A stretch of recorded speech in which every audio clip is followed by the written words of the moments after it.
Sanibonani, welcome to my YouTube channel. Igama lami ke mina ngokwazi Kwazi ngiphuma le phansi enkandla amahlathi amnyama. Lapho sihlangana khona sikhuluma khona ngeindaba eziningi ezithinta kakhulukazi impilo zethu nezinto nje ezenzakala elifini yethu ngokuhlukana kwazi, which is igama le podcast it's Kwazi Nsele and his opinions, okusho ukuthi nongabe yini esikhuluma noma esishoyo into esuka kuthina ngaphakathi noma into esuka kumina ngaphakathi, so asikidingo sokuthi kuphikiswane debate yonke le nto le, but you can always share your view, umbono wakho khona lapha ezantsi ngama comment section, and don't forget to subscribe on my YouTube channel and click a notification button. You can always share this video to bantu ababukele. Ngahambi ke ngedwa nje ngenjwayelo, ngihamba no Ghost Lady lapha yana, ngiphinde ngihambe no umfoka Mhlungu uBryce. Niyaphila bafethu? Siyaphila semnandi. Hayi, as long uniphila nami ngiyaphila kakhulu. Zingane zakwethu namhlanje topic esizokhuluma ngayo, topic sizokhuluma ngesex. Sizobuza ukuthi what is yini sex. Abantu abaningi abayazi sex, bayiconfuse nezinto eziningi kakhulu, and abantu becabanga ukuthi sex it's something njengoba uyenze noma kanjani. Ziningi into sobe sisithinta ke into sex, ukuthi mhlambe abanye abantu bayenzelani yini inhloso yokwenza sex, abanye abazi ukuthi imuphi umthelelo we sex and all those things. Mhlambe before sikhulume ngaqala ngokuthi ukubingelela kwenu nomuntu asho ukuthi yena ngendlela acabanga ngayo ukuthi ngendlela yena agenza ngakhona sex usuke enzani noma uyazi kanjani sex noma yini sex.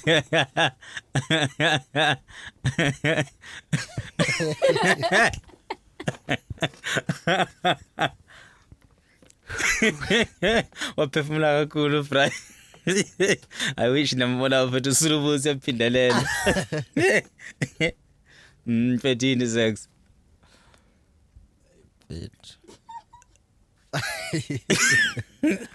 Inzima le topic. Mfethu akungitshela indlela oyazi ngakhona, indlela understand ngakhona seshuthwa kwayenza. Ayivele mina ngazi ngenza. Kodwa ngiyengizwe nje. Ayivele ngengisho ngempela. Yeah, but yanginqaba uBryce ukusho ukuthi what is sex. Ghost Lady in sex. Ngesingawe. I'd say it's an activity that is between abantu ababili. Yes. Abathandanayo. And it connects them physically and spiritually. Easy. So Thank you very much. Uprice ngakhe bakafuthi kuyiphendula lenkulumo bebona uzogcina ekhuluma amagama anzima kwesisikhathi. Befuna ukuthi befuna jule ekhuluma ngemphethe egcina efaka into ejulile ngathi ibidinga nje zona isilungu lesendaba physically no connection na yonke into.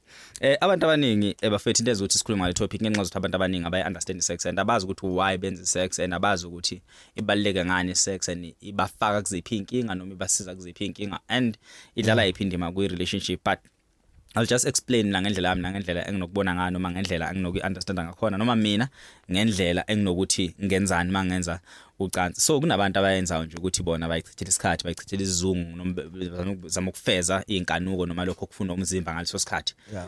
Khona abayenza with passion and abangayenzi nanomnobani, who actually not just having sex but they making love. So there's a difference between just having sex egameni elino F eligcine ngo-K egcineni, khona abenza njalo they just FK and then TT and then kube khona who are actually making love, yangithola. So iziningi izinto esibhekana nazo kakhulukazi ngizothatha ukuthi ngiyibhekise kakhulu kuthina abantu besilisa. Thina abantu besilisa most of the time sisifica under pressure whenever we have to go and do sex. Usithola singayi-enjoy the way kumele singisi-enjoy ngakhona because already ubusy unomuntu wakho lana, kucela abangani bakhe ekhanda abahlezi bekuchazela ukuthi kahle kahle kumele wenzeni, umuntu wesilisa owenza kahle lento kumele ebonakale kanjani noma enze kanjani. Ufica ukuthi you're not just doing it ngendlela ukuthi ufuna ukuyi-enjoy or you're making love, but you're just pushing or doing lokho ninokuxoxa nani ngamajita. Thina ke singamajita sidiscuss ngendlela ehlukahlukene and angifuni ukuqamba manga siyandiscuss abafethu. Yabo siyandiscuss thina siyixoxe noma mhlawumbe ungakube specific ukuthi mina nosibani bani ngenza ukuthi but amajita amazi ukuthi ukwazi unzima kanjani bangazi mina fethu mina no mina Price bangazi into ngiyinyora Price. Ayasazi. So the way isifakelana ngakhona ipressure thina singamajita, we talk about sex, we talk the way sicabanga khona ukuthi right ngakhona noma sicabanga the way ukuthi mhlambe lento esike sikhuluma right, but the reality ukuthi sex is so unpredictable, and at the same time imawuzoyenza kumele at least ni discuss nomuntu ozoyenza naye. I think that's what I believe. Angifuni ukuthi everyone kumele discuss because angikholelwa ekutheni umuntu enze into engiyenzayo. I believe ukuthi kumele discuss, you need to talk about this because into akade uThembi enjoy or into uthande kade enjoy doesn't mean ukuthi uzama naye uzoyenjoy. So ungathathi into ade uyenza lapha komunye umuntu ufuna ukuyi-apply kumuntu omusha. So for instance kunomuntu othanda ukukhisa indlebe, kunomuntu oketazeka uma umkhisa indlebe. So if intombi yakhe endala ubuyikhisa indlebe ibe honi noma kuthiwa ibe honi, ibe semudini yokuthi isifuna ukuyenza lento, that doesn't mean ukuthi nozama naye uzothi momenza same story afana. Kunabanye abantu who are so adventurous when it comes to sex. Abanye ngingizwa abanye besifazana bethi amabele mobakhisa amabele bezwa lutho. And then kunaba khona bathi hey mina for the fact ukuthi ungikhisa amabele mongakangikhisa amabele ngisuke ngingakangeni emudini. Kunomunye uthi umkhisise ethi uyakita saka omunye uya-enjoy umkhisa kulezi ndawo yabo. So kunomunye abantu besilisa bafice bethi hey mfowethu moya lapha ezansi kumuntu osifazane hey mongayanga impela ayoyazi into yenzayo. Kunabanye abantu besifazane who abanga-enjoy leyo nto leyo, who don't feel comfortable for you to go down. So uyanento enixoxa nabantu besilisa nezinto osuzi-experienceile endleleni yokwenza kwakho uthando uthi umuntu uyifica into yakhe ayi-apply. So mina I always advise abantu fowethu ukuthi each and every time uthola umuntu omusha, when you're about to do it, just make sure ukuthi you do it before you do it, which means you do it verbally, you talk about it, you discuss it, and then nibeka ama points lapho nalapho, and then niyasho ukuthi nithandani mina ngithandeni, because that will also help you in terms of avoiding doing izinto so unnecessary. Doing izinto as unnecessary, it's more of thina singamajita we believe ukuthi sex emnandi noma mawuthi uyinyora kumele mhlawumbe ushawo 15 minutes ushawo or 2 hours ushama hour. Kunamajita kunamajita umjita mina mfata kushaya hour ethi mina kusuka iroof. kunamajita bethi dijita mina mfata ngishaye hour, and now vele ubone ukuthi mina mfata no 4 minutes wami shoot ngampela 4 minutes angakenzi zona yabo. So the way kungakhona ufika ukuthi singamajita most of the time instead of us making sure ukuthi at least we do lokho kufuna abantu bethu, but senza lokho esicabanga ukuthi thina siyakwazi noma ikhona okufunakala kwi sex. So amajita afetha kholelwa ekutheni more heavy sex mele ulast noma i-hour, because that's not the whole truth. Eqinisweni umuntu kudependa ukuthi yena lo osuku uzoba naye ngaleso sikhathi leso uprefera isikhathi singakanani. Ufica ukuthi omunye i-hour liyambora or ufica ukuthi omunye isikhathi eside siyambora, nje uyifunela umphusha maybe for 5 minutes use right, and 5 minutes ubu enough mhlawumbe ubusomningi kuyena. Kunabantu abafuna ukuthi uniqale manje niqede manje, wena ufica ukuthi lonke leli hour lonke lo 30 minutes ubhizi ngawo, you just wasting your time. And it's very hard for her to discuss it with you because ubona ne pride yakho ukuthi wena ngale 30 minutes wenzile, you thought you did your best, whereas yena ubesenele kulo 4 minutes, and sekunzima ukuthi manje aphindele emuva azokutshela ukuthi umuntu wami mina ende angiyithandisisi. Ujwayele umuntu oshaya imfishana umjwayele naye ukuthi you just do it for isikhathi esincane, and then you take that to komunye umuntu ufuna ukushaya o emfishane ufica ukuthi lo muntu enjoy amata. So it's very important to discuss it and talk about it. Okay. So another point enginokuyibona ukuthi okay before uqhubeka, I just wanna come in kancane lapha when you talk like njengamanje you're explaining and you're using a period or a time frame. Sure. Njalo. Is it really about how long do you last, or is it about you and your partner being satisfied? Njengoba ngishilo ukuthi hey thina singamajita mfethu thina sazi ukuthi ayandiyona right, cause hey mfethu yazi mfethu uzufisa nokufonela umama wakhe ekhakini mawushesha waqeda uvela umjojo mama nomhlaba usungishayile uvela usomgodo okucasha, because kunale question eqhamuka ukuthi usoqedile. Yeah. And then because I think now, yes, it's about you and your partner being satisfied. It's about you and your partner figure to that point where you feel satisfied. You have reached a climax yakho noba two, and if ever sefikile naye nawe wafika, what's the point of continuing? But now a problem ukuthi akunina akubona bonke abantu besifazana abasho mase befikile. and akuthina sonke futhi singabantu besilisa sikwazi ukunibona mase nifikile. But then it's a communication thing ngeke le. Kunabantu abangathanda ukukhuluma, and it's another point kubantu besifazane. Just try and communicate each and every step, yabo? So if si busy making love, just try and communicate with me and say, "Hey, I'm about to. Hey, Simply. I'm doing it now. I'm coming." Yabo? So I'm okay now. Yeah. Yabo? Just say ayikho into esithanda thina njengabantu besenje ukuyizwa ukuthi babe you can come. Hey, Yeah. hey, ngazuthi ngathi kuthiwa khona ngizokuthena ngathi kuzongena imali accountini. Yabona nje ukuthiwa hayi sithando sami sekulungile usungaqede. Yabona ayikho into ejabulisa njengaleyo nto leyo. Ukuyizwa emadlebeni njengomuntu sisi. But it's leyo communication le ibancane kakhulu. Ba share nabantu besifazane who communicate each and every step. So we can say ukuthi ke maybe before, like njengoba you strongly advise to have the communication between you and your partner before having the actual sex. Yes. Ukuthi let's have the verbal one ke sikhuluma ukuthi okay, if ever I'm shy. Okay. If ever I'm shy, what am I gonna use ukuthi ubone ukuthi I'm done. You're done. You know? And nanokuthi ke mhlambe if ever you're not a shy person and like you should be comfortable with your partner, person, yeah. like every time. You should, I think it's important ukuthi if ever eqede qala it shouldn't be a matter of now it's sort of ihlazo ukuthi uqede qala. Communicate with, okay baby, I didn't finish, let's try other means of making me get there. Uthola ukuthi mhlambe ubese close to vele, you know? Sure. Yeah. But inkinga ngihambe nge-tile seliphanchile. No, you can use any other means. I know, but now other means avela ukwezisahluleki njengendoda ukuthi uhlulekile ukusebenzisa ithuluzi ukuthatha umama uzombeka endaweni yakhe. That's the thing. Usuzama amanye ama-other means. Usulanda ama-other means, but what you're saying, it's a valid point. It's more of you communicate ningakaqali. You communicate in between. So just try and find a way ukuthi how do you communicate in between nisayenza the cause of it. Just make sure ukuthi you understand each other. Umuntu wakho angifuni ukuthi ngikhulume as if ne experience lengikhulumayo, but if umuntu wakho semjwayele, you don't even say 10. You just know. You just know. You don't even say let's change positions. They just know what it's time.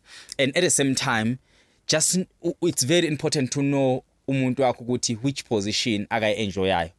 So obvious both ways. You as a woman, you are thinking ukuthi wazi ukuthi umuntu wakho which part does he enjoys, and then knows lisa kumele azi ukuthi umuntu wakhe enjoy I position, because kunamajita acabanga ukuthi i-round out idinga ama position ayi5.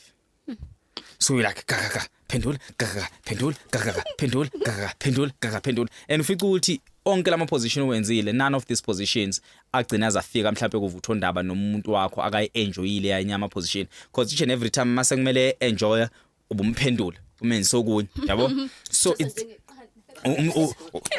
umphendula nje umthosa nje